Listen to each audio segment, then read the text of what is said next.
Here we are at Dinsdale Park looking at the world famous debt clock. Can I get you ask you your name, please? Yeah, so I'm Gage Fabric, and I'm the current director of the Canadian Taxpayers Federation. Canadian Taxpayers Federation, they're the ones that put together this clock? Yeah, exactly. We have this clock. It's got Manitoba's provincial debt all on it right now. We taken across the province this week to kind of highlight to politicians that the debt's still going up in Manitoba. It's costing taxpayers too much, and it's start going down. Now the question is, let's start with me first. A retired person. Why should a retired person care about the debt? Well, it's a problem because it costs every year. The government has to spend interest payments on the debt that's on this clock, right? And that means the government has less money to spend on services or income taxes or anything of that matter. This year, the government's spending about $2.3 billion a year on interest. That's about 10% of the entire budget.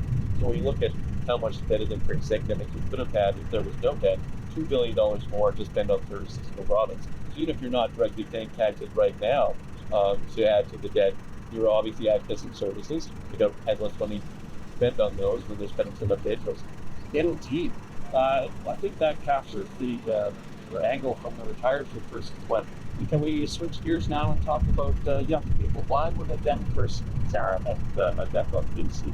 Well, the biggest thing for a young person is that the government doesn't get its act together and start the debt to go down now. It's only going to get bigger. And then that debt interest payments that we talked about is also only getting bigger.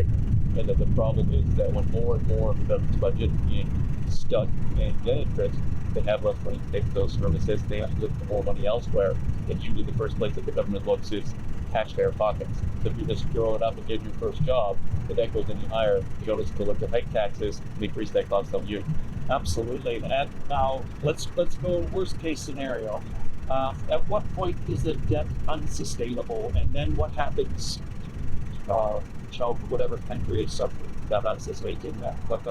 Are there any examples worldwide that you can drop them? Yeah, the greatest example is just to Manitoba's most nearest neighbor. It's Saskatchewan in the 90s. The government almost went bankrupt because the debt payments were so high and the government had so much debt. So what happened was, to deal with that, the government had to hike a bunch of taxes, increasing costs in the province, as well as close about 50 hospitals province-wide. Governments couldn't afford to operate in Manitoba because again, they still have money in debt. So it might not seem like the worst problem now, but as it gets up there, once you get that breaking point, it increases costs for taxpayers and then less services for Manitoba. There's some very good points I think about. Yes, and I would like to just thank you for raising awareness of the debt. I'm sure it's something that's not often talked about, so I'm glad to see. That's right, Howard. No problem. Thanks for having us. Thank you. Take care. Thank you. Back to you.